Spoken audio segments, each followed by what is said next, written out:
Good morning, and welcome back to the One Celtic Fans View this morning.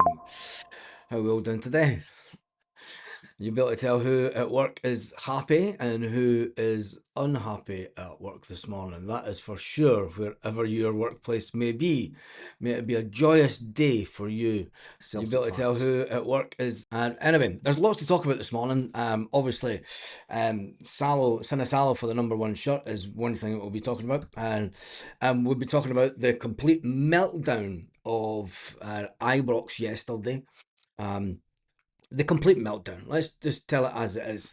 I mean, yes, I did say on the live, I did point out first on the live that the Celtic fans had went on the pitch to celebrate, and the Celtic fans were taking selfies with the players, and they were in joyous mood. At no point did the Celtic fans try to engage with the Rangers fans. Let's just put that out there because there seems to be a lot of negativity saying it was Celtic. Obviously, I know Scottish media. I know the way that this will play out in the media over the next couple of days, and the blame game will be put onto Celtic for entering the side of the pitch. How many times over the football season have we seen Rangers fans go onto the pitch to celebrate with their team? Even when Rangers have had a draw, they've went onto the pitch to celebrate. But at no point do the fans of a home team decide to don masks and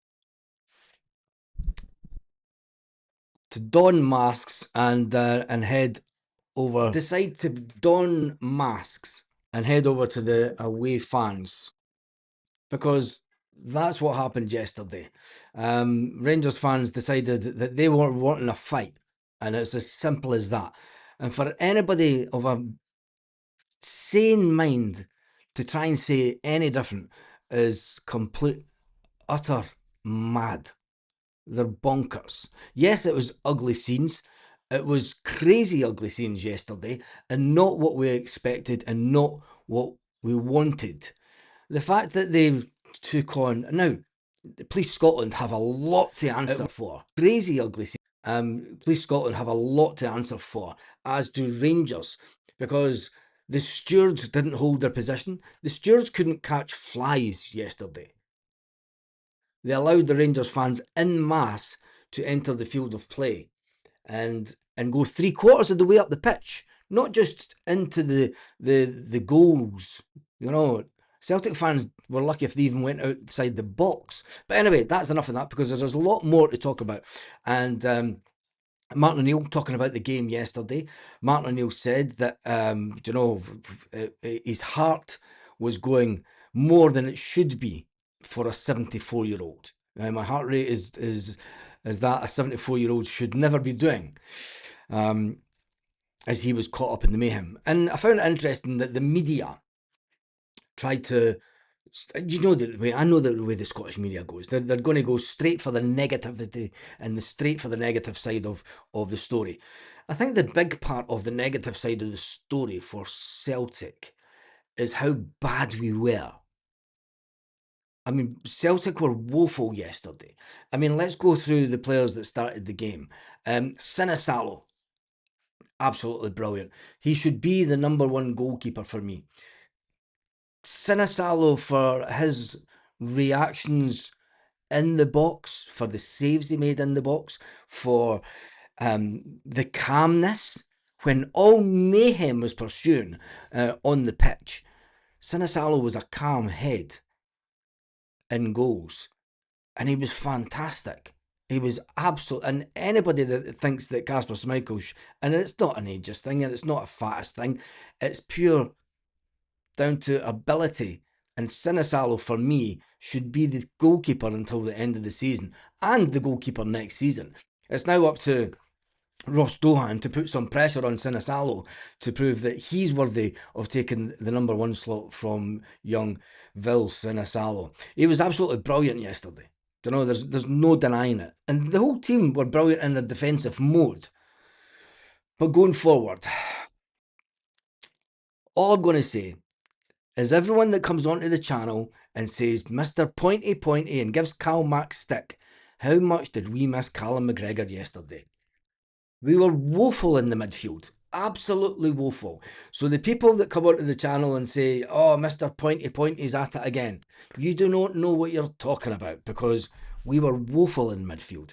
Anyway, Julian Araujo, he sparked some antics late on heading up the tunnel, trying to wind up the Rangers fans, who were giving Celtic fans dog's abuse.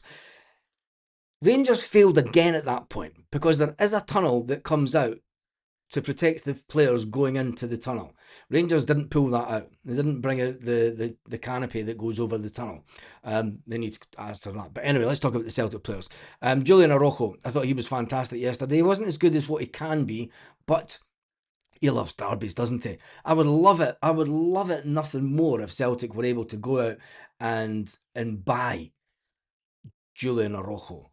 But I don't think that we will in the summer. I just think that the finances involved are going to be too extreme. And I think that I would love him to be a Celtic player. He could be, I mean, he would be the new Ezagiri. He's way better than Emilio Ezagiri ever was. But he would just, he's a player that gets Celtic. And that's the type of player that you want in your team. Do you know, Celtic, if I was in charge of Celtic, you go all out. You just get on the phone to them and say, look, how much is it going to cost for us to take him off your hands? Because we want him at Celtic. But anyway, Julian Araujo, what would you rate him? I'm going to rate him about an 8.5, 9 out of 10 yesterday. I thought he was that good. Benjamin Arthur in the defence, centre of defence. Young guy. For me, he turns back too much. I suppose that comes with age and not really knowing the Celtic way. He takes the safe option, and that's not really what Celtic players do. Celtic players don't play safe options. They go forward. And I think that yesterday, the reason that Benjamin Arthur was taken off was he was too laid back, if anything. Do you know, he made a bad pass, put Luke McCowan under pressure. Luke McCowan, we'll get to him because he was just woeful. But Benjamin Arthur, I think that it was right that he was subbed, and I think it was right that Dane Murray come on. Because Dane Murray knows this fixture. He knows what it means to win the fixture. You know, you've really got to up your game. And he did that when he come on. Now, in defence with him was Austin Trusty. Hats off to Trusty. Trusty gets a 10 for me.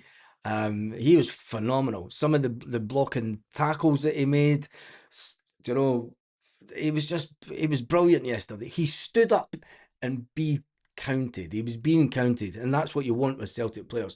The fact that he has been suspended for the SPFL, he will be suspended against Motherwell next week. That'll be the final game in his suspension, and how we need him back quickly. We'll get to the Motherwell game in the next couple of days, but there's the fallout from this game is going to go on all week, isn't it? But anyway, Trusty, I thought coming back in, he did have the moment where Rangers said it was a penalty. He had his arm up like this. It's not in an unnatural position. Where's your arm meant to be? If your arm's meant to be in a not unnatural position, you've got to bring your arm into your body. He brought his arm into the body. The ball hit off his hand, but his hand's here. It was never a penalty. Never a penalty all day long. Other than that, I thought Trusty was the rock in our defence yesterday. Liam Scales moved to the left back area, and a lot of Celtic fans were bemused by that. I did say before the game yesterday that Liam Scales played fantastic for Ireland in that left back area. Liam Scales played fantastic for Ireland in the left of a midfield 5 when Ireland played 3 at the back in a recent game in the World Cup qualifiers campaign. Liam Scales was booked for a foul. It did leave him a bit more cautious throughout the game. He's offside, and his header. I mean, the offside decision for me was, I mean, it was his studs, if anything, were offside. And I think that if the lines were drawn correctly, I think that you would have seen that there was a Rangers player sitting further back whose hand would have had Liam Scales onside. So there's all these things that need to be spoken about. I mean, the VAR in Scotland is the Poundland version of VAR. And when you have a certain Mr. Dallas in VAR, you know there's one thing for sure, that Celtic are only going to get anything. But we didn't need VAR. We were woeful enough without it. We didn't have any shots on goal throughout the entire game. It was just, I was amazed that we actually managed to win on penalties. But talking about Liam Scales, being captain for the day, after he got booked, he actually had a decent game. He was really disciplined. He wasn't too reckless. And that's what you want from your captain. I know it was absolutely fantastic that he will be remembered for that win at Ibrox against the odds. Let's face it, the odds were stacked against us yesterday. We were absolutely terrible at going forward. Martin O'Neill did say, he said, look, we've had four away games now in what, 10 days, and it's took it out of the players. And you could see it. The players are running on empty. Callum McGregor missed out the game yesterday. We'll get to him towards the end of the video. Callum obviously having that injury again. But let's get to the midfield. We've spoken about Arocco, we've spoken about Benjamin Arthur, who's taken off. We've spoken about Trusty, who was phenomenal. He was a rock in defence. And Liam Scales, who even after he got booked, was actually quite good. And you're thinking the normal Liam Scales, if he didn't have that captain's armband on, may have got sent off or substituted just to make sure he didn't get sent off. But I thought he had a fantastic game. The midfield three, Rio Hatate, Luke McCowan, and Benji Negrin. We'll start with Rio. You're wanting Rio to up his game. Rio Hatate, we know he has it in him, and he made some cracking passes yesterday, but he wasn't as influential in when he was in that holding midfield role as what Callum McGregor was. We missed Callum yesterday. We missed him completely. There was nobody dominating the midfield. Rangers were poor in midfield. You know, the Rangers were good at passing the ball and trying to keep the ball away from Celtic and you know, do their thing. But there was nobody in that Rangers midfield that was taking the ball and running forward or dominating it. We missed Callum. We missed him immensely. I thought the Rio Tati was probably around about a 6 at best. Liam Scales, I would say that he was about a 7.5, 8. Rio, he took his penalty well. I'm glad that he wanted to take the penalty. Martin O'Neill says that everyone that took their penalties and they wanted to take their penalties. They wanted to take on that pressure, which was, it's what you want from your Celtic teammates. You know, it's what you want from Hatate. And he did take a decent penalty. He sent the keeper the wrong way. Luke McCowan, massive game for him. There's a lot of people been talking about Luke as a potential captain in the future.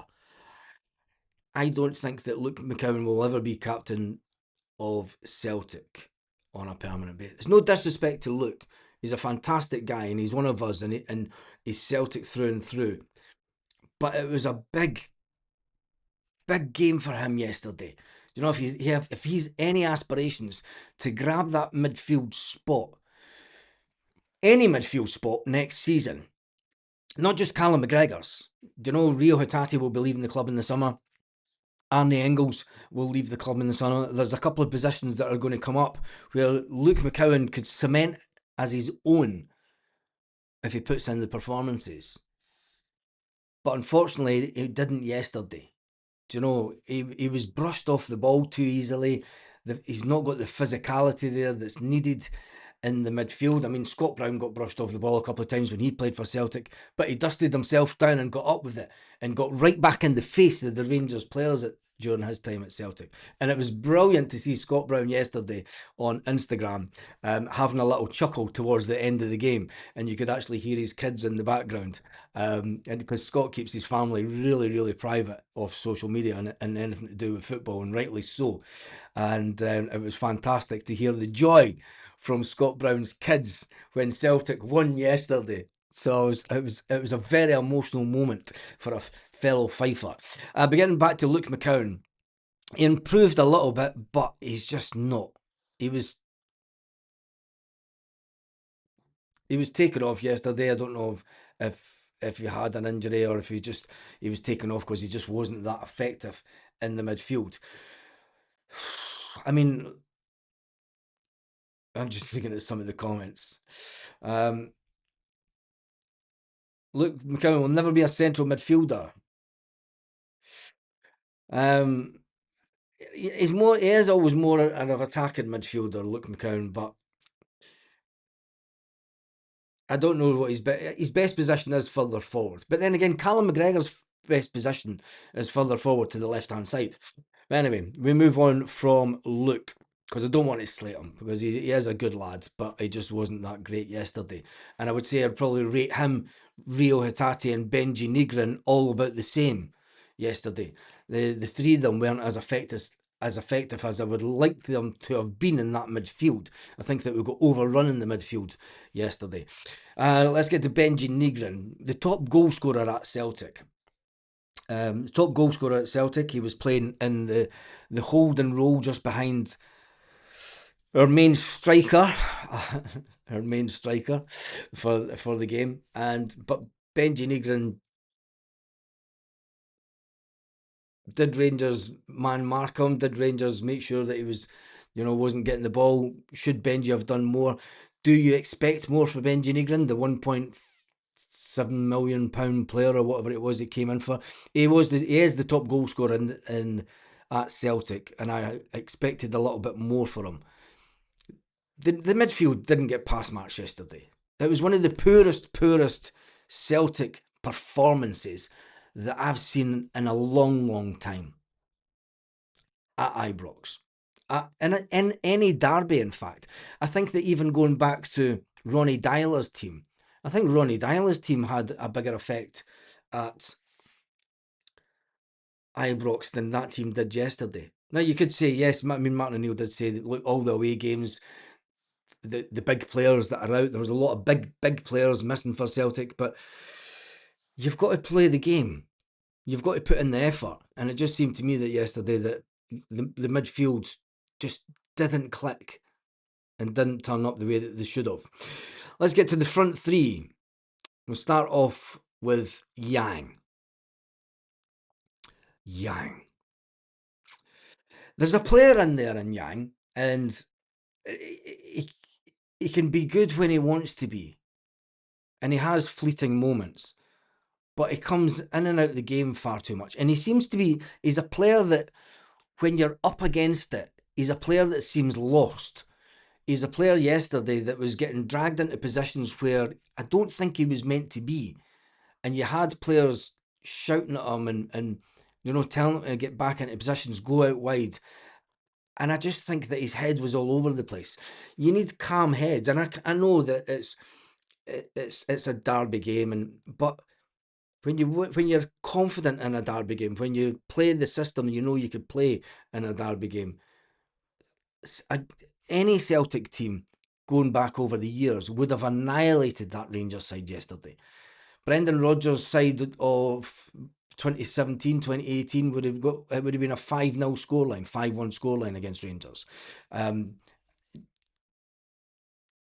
Postecoglou's team would have completely annihilated that Rangers side.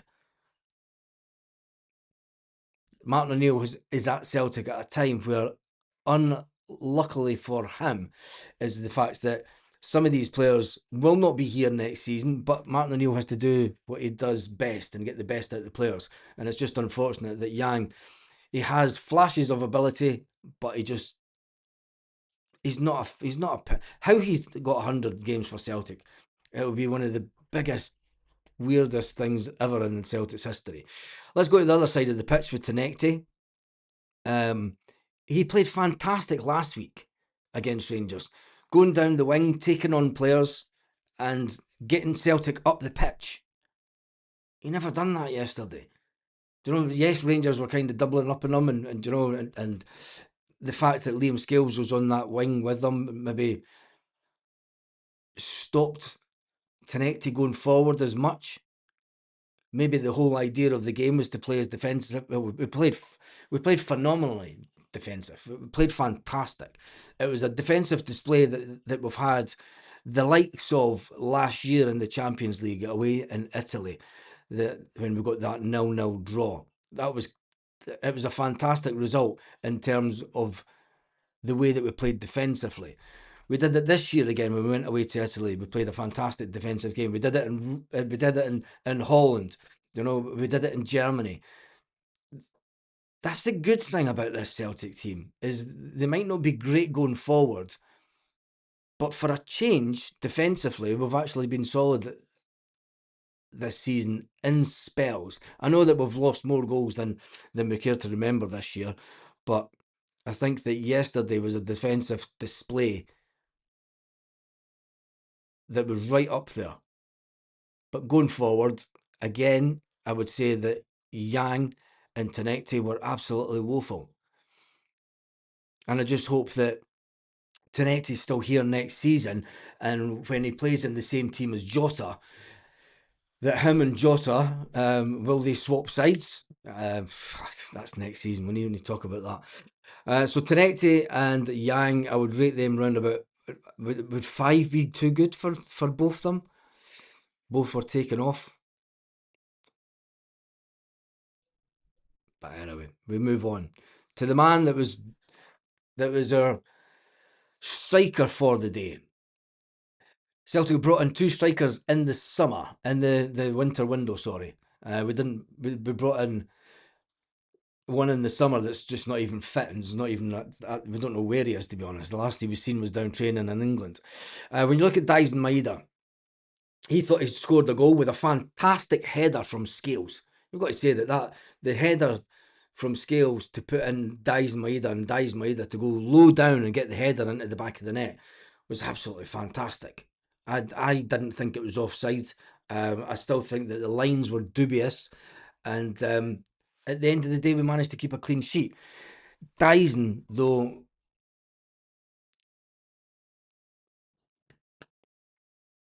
he's not playing at his best, and let's face it, he is playing nowhere near the capabilities that we know that Dyson has. He's been playing at 80% all season. Could you have got more out of Dyson yesterday? I think so. I think he was slow in tracking back when he needed to be. He was out of position sometimes when we were going forward. He was way offside at points, just not putting. It's not the Dyson that we've come to know, love, and like over the years. That's got that pace. He just wasn't using his pace yesterday. But then again, the wingers weren't giving Dyson anything, so it was a poor show all round. And I think that there's one thing for sure: there is a lot of the players that started the game yesterday. That there was a lot of players that were on the bench that will not be there. Yes, we were without Cameron Carter-Vickers. We were without Kieran Tierney. We were without Callum McGregor. I can't wait till Callum Osman comes back, because I think that he's going to be our best scoring. I think that he's going to be one for the future, and I think that if he comes back and gets a couple of games and gets a couple of goals between now and the end of the season, it would do his confidence the world of good. And yes, we were without Alistair Johnston, who were all in the back of Ibrox Stadium enjoying themselves with the fans yesterday. Yes, we were without those players, but the players that were playing the game still should have done better. There was no excuses for the players not to perform yesterday. And one of the best parts of yesterday was Russell Martin's wife liking comments and liking Celtic posts on Instagram.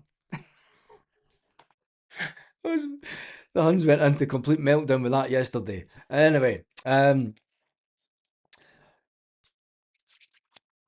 was that Osmond with CCV and Alistair Johnson yesterday? Yes, it was. It was Callum Osmond, Cameron Carter-Vickers, and Alistair Johnson that was all in the stands. But anyway, when we get back to, we've obviously rated the players, and we know that this was one of the worst Celtic teams ever to play at Ibrox. Worst performance. But we got the win on penalties. I never seen us looking like scoring. Baz, I'm paranoid. The SBL will dock us 3 points. How can they dock us 3 points? It was nothing to do with the SPFL. It was the league. It was the Scottish Cup. And this nonsense that Celtic are going to get this and Celtic are going to get that. We could point out around about 5 games, I think, this season. Maybe not as much as that, but there's definitely been games this season where Rangers fans have went onto the pitch to celebrate with their players at an away ground. Stop being paranoid. Celtic fans did what Rangers fans have done on many, many games. Celtic fans did not go 3/4 of the way up the pitch, fight with the police, and throw pyrotechnics at the away fans. That's all that I'm saying. And that's all that I will say on that matter. Because one thing, they're not really happy. But anyway, who cares about them? Because at the end of the day, who goes to the football with blue balaclavas on en masse? That's all we'll say on that. But we will move on. It was the result that I thought we came through a period at Celtic. An unbelievable busy month and a crazy busy month. And we've got the results that I think that we've got the results that mattered. When you look back to the Stuttgart game, do you know, even look back to when we got beat by Stuttgart in February, go back a month, we got absolutely pummeled by Stuttgart at Celtic Park 4-1. And we thought that was us going to go on a downward spiral. We then get beat by Hibernian at Celtic Park. I've said before, our players love playing away from home. I've said that the correlation between the season that Ronnie Dyler was here and this season with the Celtic fan base and the players away from Celtic Park, it's quite similar, and even I could see that from afar. And everyone that goes to the messages I was getting yesterday for folk at the game was absolutely fun. It was brilliant. Anyway, we then go away to Stuttgart with a much changed team, and we pull out a performance. We get the early goal, and we pull out a performance that was just not expected. Yes, we get a win away in Germany. Yes, we were put out the Europa Cup. There is the realisation that it was probably better for Celtic to be put out the Europa Cup, because I think if we were kept in the Europa Cup and we had these other games coming up in the next week or so, I think that Celtic would do the exact same as what they did in 2003. Whilst we all remember 2003, and Martin O'Neill says, yeah, the fans love 2003, Martin O'Neill has nothing but regret for 2003 because we won nothing in 2003. What we've done now is given ourselves games change seasons. And if we had got beaten yesterday, it would have been, it would have been hard to see us winning anything, because I think that the players would have went on a downward spiral. After getting beaten by Hibernian, we pull it back against Stuttgart. We then go to Ibrox for the first occasion in the league. We're 2 goals down at half time. We get to half time yesterday, and the only good talking point was that we hadn't conceded a goal. Yes, we should have been in front, but we hadn't conceded. That was the big thing from the game yesterday. We managed to get a 2-2 draw in the league at Ibrox. We then go to Aberdeen on the Wednesday night. We score an early goal at Aberdeen. You're thinking, right, brilliant. This is Celtic going to pick up the pace. They get a penalty. Fair enough. Aberdeen get the penalty. Get the penalty, but Celtic ultimately go on to win the game. It's another good result. Do you know, when it comes to domestic performances, Martin O'Neill has got this team a way up here performing. And the fact that they're completely knackered. When you went into the game yesterday and there was all the changes, and the changes, I mean, when we looked at that team and everyone's seen Scales out on the left, when you've seen Hatate, McCowan, Benji, Yang, Terekti, Dice-Maida, you're thinking, okay, it's maybe an attacking team. People were like, yes, Benjamin Arthur, yep, he's better than Dane Murray. I don't think he is. I think Dane Murray is a player that is way under valued at Celtic by some of the fans.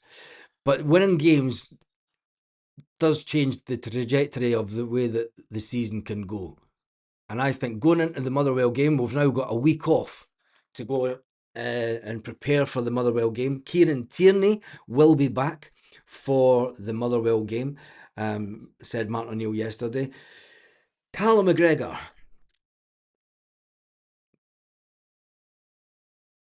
We need someone in at Celtic. We need to bring in a holding midfield player that can take the pressure off of Callum McGregor. Scott's just said, I don't think that there's another manager on the planet that could get what Martin O'Neill gets out of this patchwork quilt of a team. I think so. I think that the fact that, they're really coming from Vietnam saying, well, we're decimated. We are decimated at the moment. But going forward, we need to bring in someone that is capable of taking over taking over from Callum McGregor, or even just taking the pressure off of Callum McGregor in the midfield. Because we've got to the end of another season. Callum's going to be missing for a couple of games now. That's a big, big worry going into the Scott says we've never really replaced Victor Wanyama. I think Scott Brown did a good job of replacing him.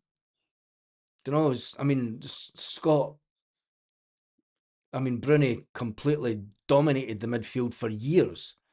We need a striker, never mind Callum. I think that we need to take the pressure off of Callum over the course of the season. Having Callum playing 40, 50 games a season at 32-year-old, he's not coping. His body's not coping. Yes, we missed him in the game yesterday, but he never gets taken off. And for everyone that goes on about him, and I see the comments every week, people slating Callum McGregor, calling him Mr. Pointy Pointy.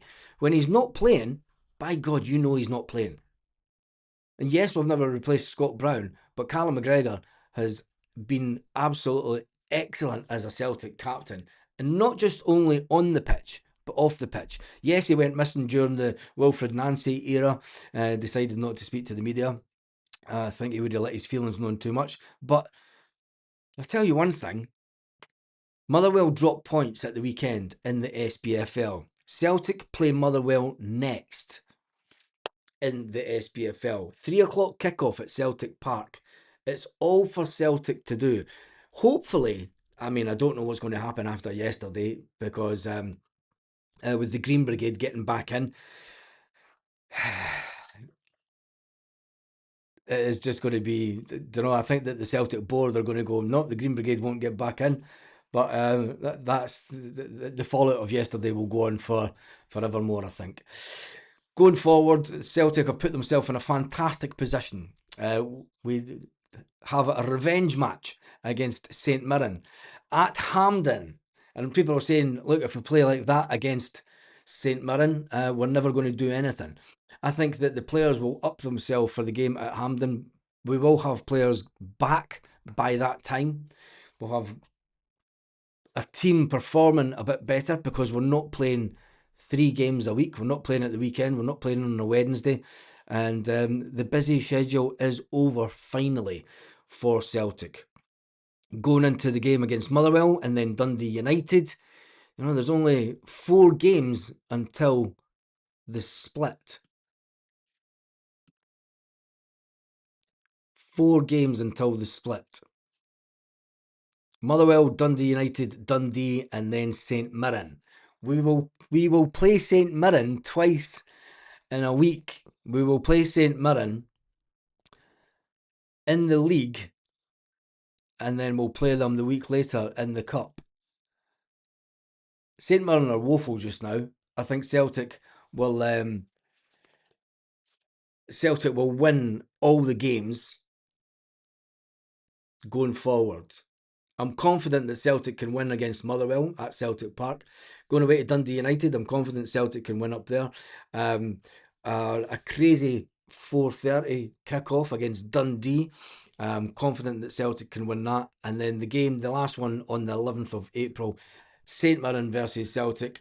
This is the time, and this is what Martin O'Neill and what Sean Maloney and what Fozzie and what Stephen McManus will tell the players, and what's the players that are at the club that have won titles, they know what it takes to get it over the line.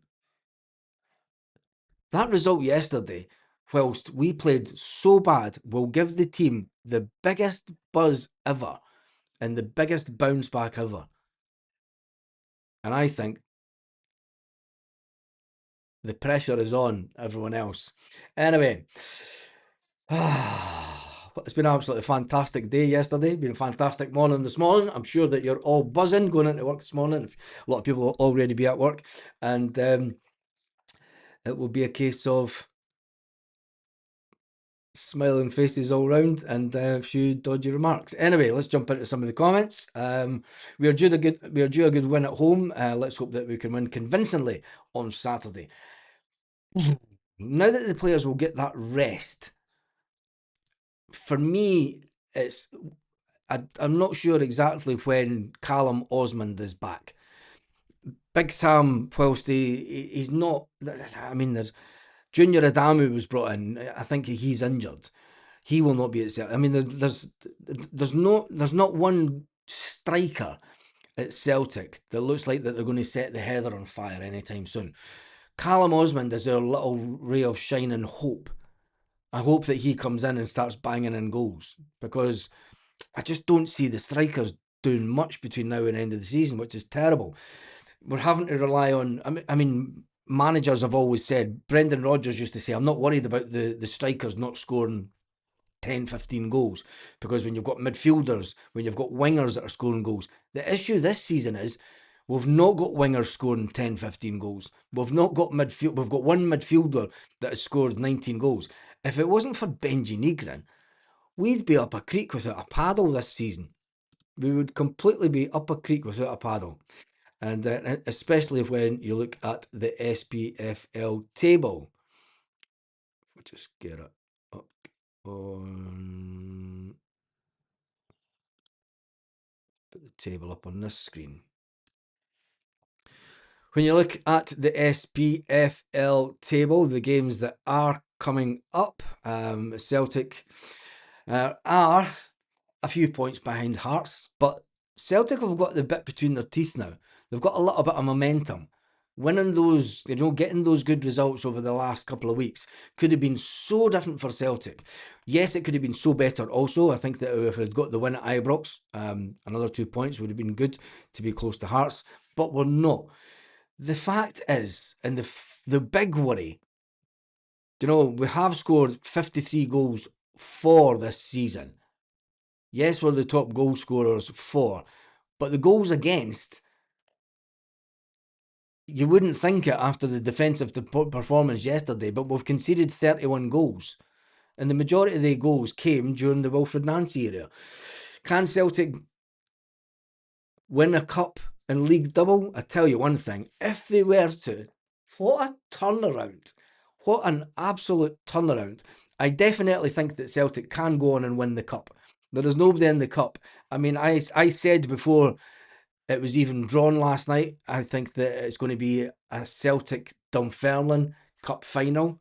It's going to be Neil Lennon against Martin O'Neill. That's going to have all sorts of emotions to it. Martin O'Neill will want to obviously do what he does for Celtic.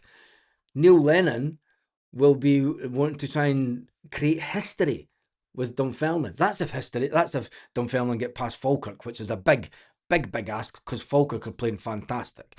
Will it be Falkirk Celtic in the final? I don't know.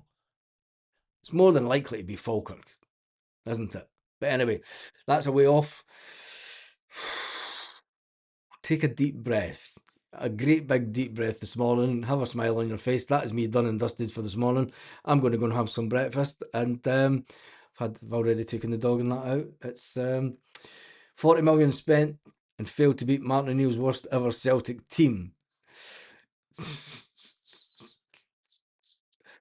Let me just jump into some of the comments before we finish up. Ray coming out of Vietnam says, I think that we're going to win the double this season. What a mad season. It's crazy. I mean, if it does happen, it's still a big if. I think that Celtic, we've still got a lot of work to do with a lot of underperforming players. But now that we've got that opportunity to get You know, the players will have a day off today, and then it's back in, and it's completely focused on the next game, on the Motherwell game. Can they build that momentum? Can they have players rested enough? Can they change tactics? Can they get the players playing better? You know, there's so many things that needs to be done. But if Hearts drop to Kelly, it's on. Was a cup game yesterday away at Ibrox. No one can be other than delighted with that result, regardless of performance. Yeah.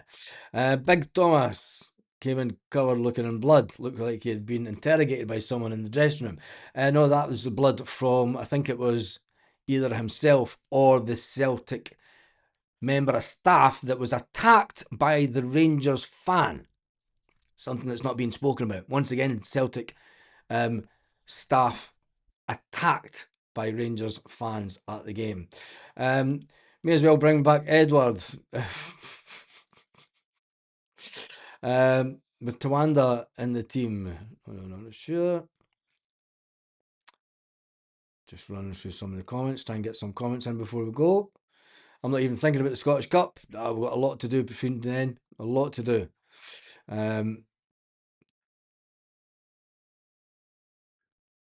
Showed yesterday we can defend. Yeah, we can defend. And that's the weird thing about it. We defended well, we defended in numbers. Let's hope we defend. I hope that we take that performance and we take the good part of the defensive side of that performance going forward. But we're talking about the final third again. We've been talking about the final third for 2 seasons now. We bring players in and we're still not good in the final third. Thought Bernardo did well when he come on. Yep, I was hoping that Bernardo, I think he had one shot. I was hoping that Bernardo was going to do what he did in the Scottish Cup final a few years ago and terrorise them. He didn't. He had a good game when he come on. I will say that. Big Tam smashed Romans allegedly. Well, that's hopefully. We beat them yesterday with half a team on their own patch in a shootout at their own end. We did. All the advantage that they had yesterday. They had the advantage of being at home. They had the advantage of Celtic missing so many players. You know, they must have got how they didn't get a buzz from Callum McGregor not playing, from Kieran Tierney not playing. Two of Celtic's big players, and two players that know how to get the win. I did say yesterday the fact that Rangers started the game with not a single Scottish player, would that have an effect on their performance? Whilst Danny Rose got them playing some nice looking football, they missed that killer touch that a Scottish player would have given you in that game. And thankfully, they just didn't have any Scottish players on that would have got it. Our penalties were brilliant. They were that. I think that we can win the league. Hearts won't beat Motherwell after the split. They'll get a draw in that game. Why did Big Tam have blood on his own shirt? Because it was either blood from his mouth or it was blood from the Celtic member of staff that got attacked by the Rangers fan. Just got to enjoy the moment. Tam getting straight into the tackle with the thug and his jelly belly. Anyway, that's it for today. Why was the tunnel extension not pulled out? Yeah, Joseph, I've said that. Said that at the beginning of the video. Rangers have to take responsibility for so much yesterday, but they won't. They will play the victim. They will say that it was all Celtic fans' fault. Anyway, who cares? We're through to the next round of the Scottish Cup, and we're still in second place in the league. We've got a lot to do, but I'll tell you one thing. It's a fantastic day to be a Celtic fan. On that note, have a fantastic day wherever you are, Celtic fans all around the world.